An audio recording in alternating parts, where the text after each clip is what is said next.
안녕하세요. 코딩하는 아이들의 손쌤입니다. 저희가 이번에 시언어를 시작하려고 합니다. 시언어라는 거는 정말 어려울 수 있을 거라고 생각을 해요. 보통 대학교에서도 시언어를 배울 때 조건문을 가거나 반복문을 가거나 아니면 포인터를 배우거나 할 때 많이 시언어를 포기하고 나는 코딩에 재능이 없나 봐 이러면서 코딩을 포기하는 친구들을 저희가 많이 봤어요. 하지만 저희 입장에서는 시언어를 어떻게 하면 조금 더 쉽게 접근하고 쉽게 공부하며 쉽게 코드를 작성할 수 있게 강의를 준비했습니다. 겁내지 마시고 따라오시면 될 것 같습니다. 그리고 우리가 시언어를 공부하면서 다른 언어들까지도 한 번씩 이야기해보며 다루는 시간을 가지기도 할 예정입니다. 그러니 혹시 궁금한 게 있으시거나 이런 건 잘 안 돼요 하는 것들이 있으면 댓글 남겨주시고 구독과 알람 버튼 눌러주시면 감사하겠습니다. 자, 그러면 이번 강에서는 우리 메인 함수, 그리고 헤더 파일, 그리고 전처리기, 그리고 printf가 뭔지를 하나하나 공부하는 시간을 갖도록 하겠습니다. 저희 강의를 시작할 때에는 꼭 노트를 챙겨주시고요. 필기를 꼭 하셔야 돼요. 그래야지 코딩이 빨리 늘 수 있습니다. 그거는 우리가 강의를 진행하면서 계속 말씀드리도록 할게요. 자, 그러면 우리 한번 1장을 시작해 보도록 하겠습니다. 자, 우리가 기본적으로 비주얼 스튜디오를 설치해야 하는데요. 저는 비주얼 스튜디오 2022 커뮤니티 버전으로 설치를 했습니다. 여러분들도 비주얼 스튜디오 2022 커뮤니티 버전으로 설치를 하셔서 진행을 하시면 될 것 같습니다.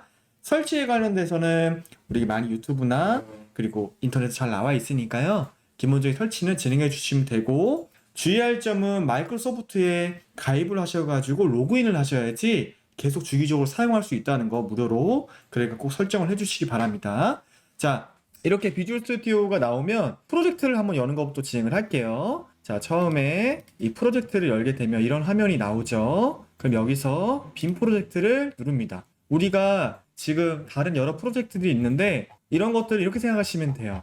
나는 뭘 콘솔 앱을 만들 거야. 나는 윈도우에 관련된 걸 만들 거야. 이런 걸 만들 거야 라는 걸 설정해 준다고 생각하시면 되는데, 저희는 아직 어떤 프로젝트를 만들거나 에디터를 연동하는 게 아니기 때문에 우선 기본적으로 빈 프로젝트로 프로젝트를 만들어 보도록 하겠습니다. 자, 다음. 그러면 프로젝트 이름을 정하세요 라고 나와요.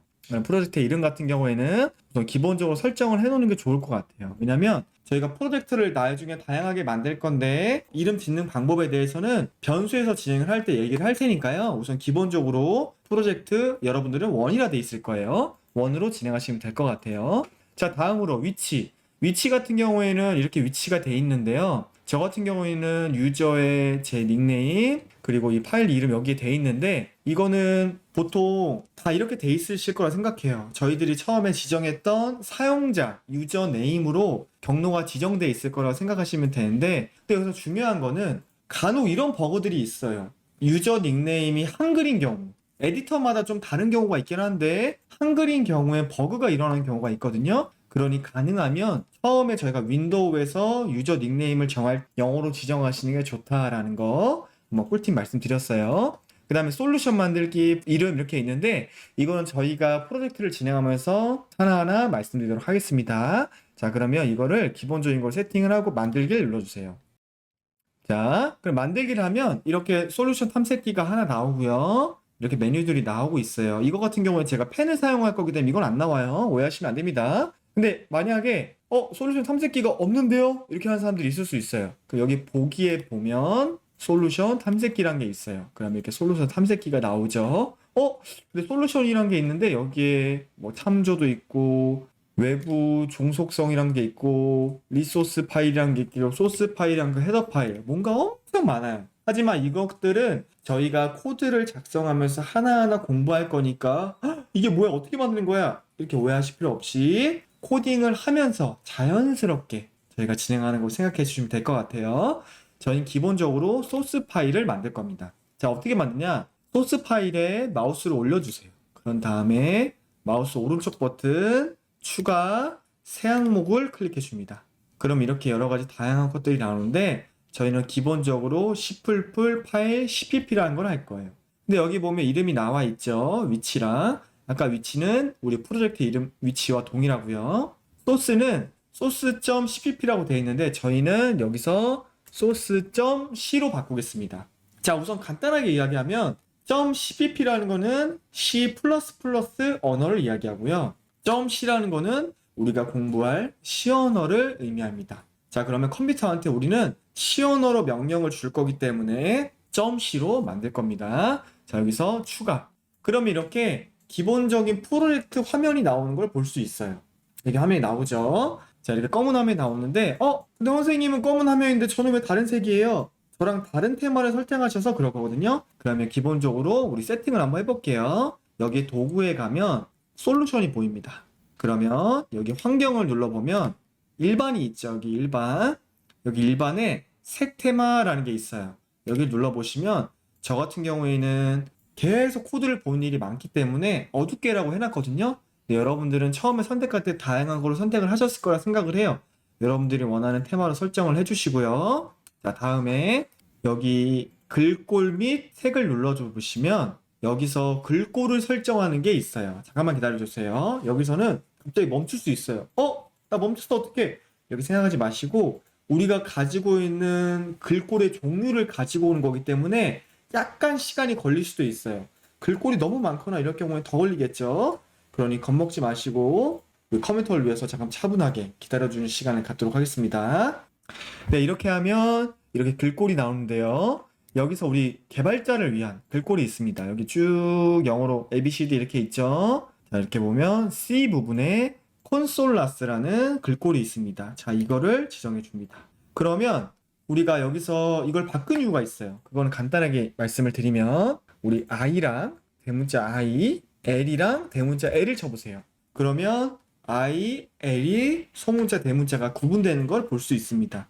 그러면 글꼴을 바꾸기 전과 후, 그리고 0과 5, 이것도 숫자 0 같은 경우에는 안에 뭔가 그어놓죠? 구분할 수 있게.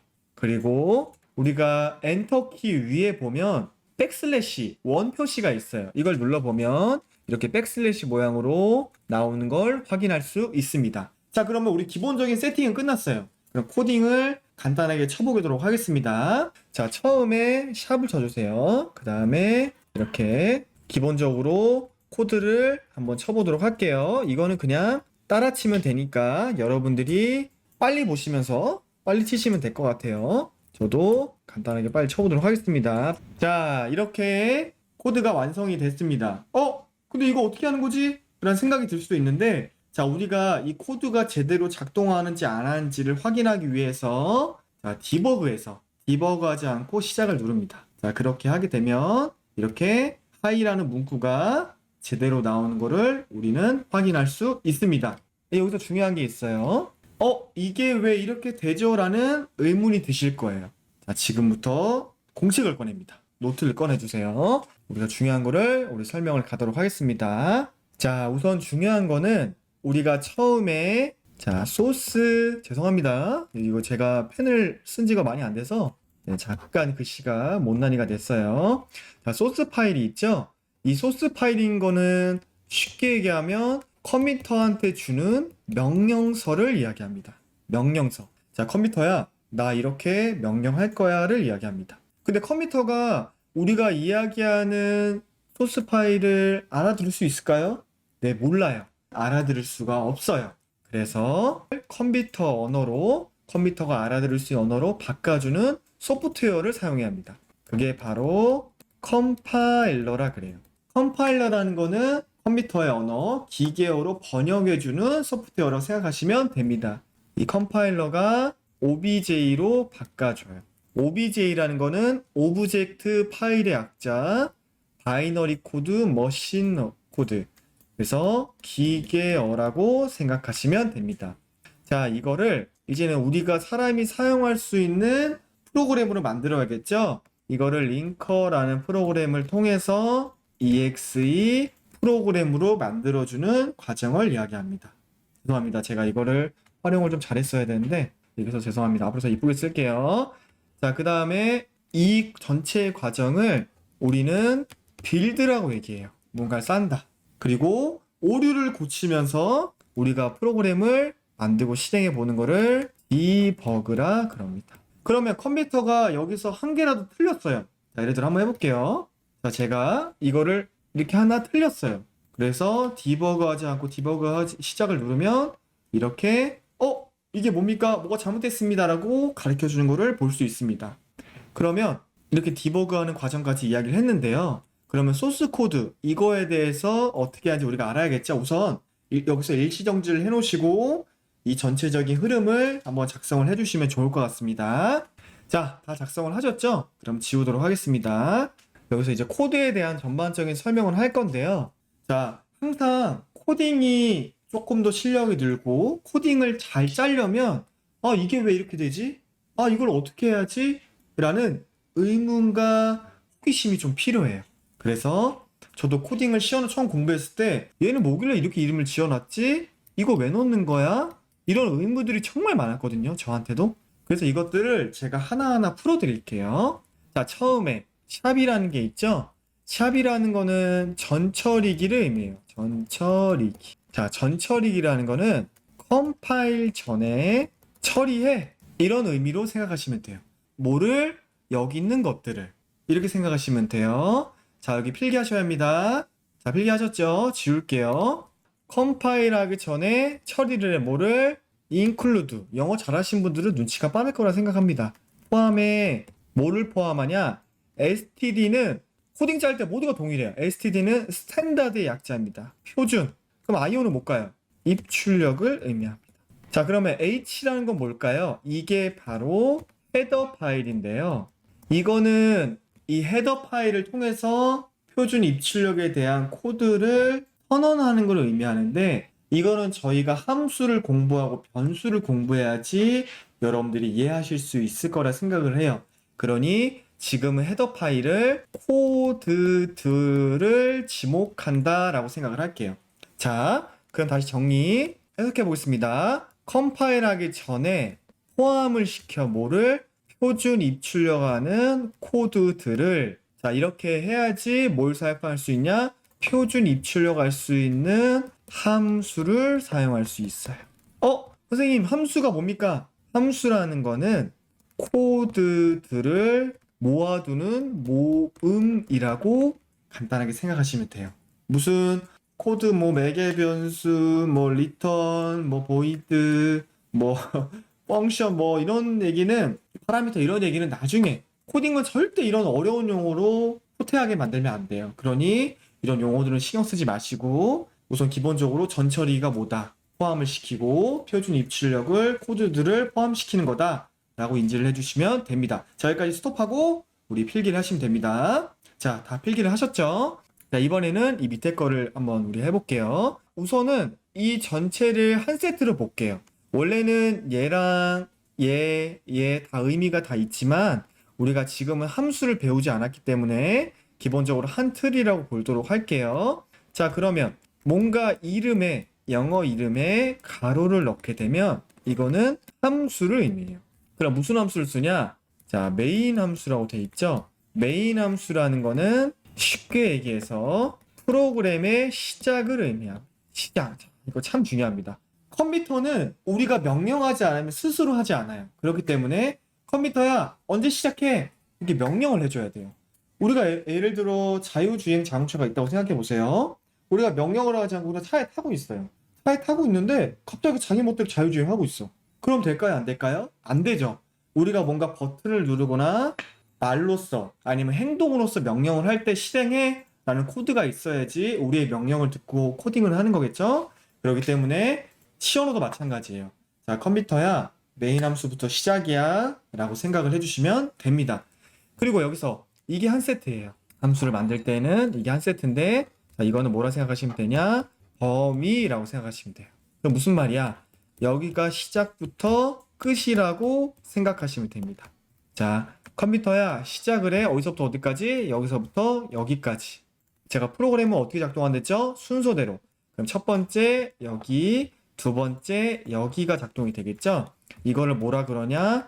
순차적 구조라고 합니다. 전 이런 말 되게 싫어해요. 자, 이렇게 외우지 마시고 컴퓨터는 순서대로 작동한다 생각하시면 돼요. 어디서부터? 위에서 아래로 이렇게. 그러니까 코드를 읽을 때에는 위에서 아래로 차근차근 읽으셔 가셔야 돼요. 자, 여기까지 정지하고 필기. 자, 필기 다 하셨죠? 지우겠습니다. 자, 그런 다음에 자, 프린트 F가 있죠. 자, 프린트 F도 의미가 있어요. 이렇게 코드를 압축해서 만들어 놓은 우리 천재들이라고 그러거든요. 이 코드 보시면 놀랄 겁니다. 이 천재들이 이렇게 그냥 이름 짓지 않았어요. 다 의미가 있습니다. 자, 프린트라는 거는 우리가 프린트기를 알듯이 출력을 하는 거고요. F라는 거는 포맷의 약자예요. 포맷. 그럼 무슨 뜻이야? 형식이란 뜻입니다. 형식. 그 다시 말해서 형식에 맞게 출력을 해 얘기해요. 왜냐하면 파이썬에서는 프린트에서 F가 빠져 있거든요. 그래서 형식을 기본적으로 쓰지 않습니다. 그래서 포맷이라는 걸 따로 쓰긴 하는데 자, 이 얘기는 나중에 하고 그러면 우리가 형식을 여기다 써줘야 한다는 얘기예요. 자, 그리고 여기 큰 따옴표가 있죠. 이 큰 따옴표 안에 있어야지 여기 안에 있는 게 문자 또는 형식이라고 생각을 해요. 컴퓨터는. 이게 없으면 이게 뭐지? 라고 인지를 하기 때문에 꼭 큰 따옴표를 붙여줘야 합니다.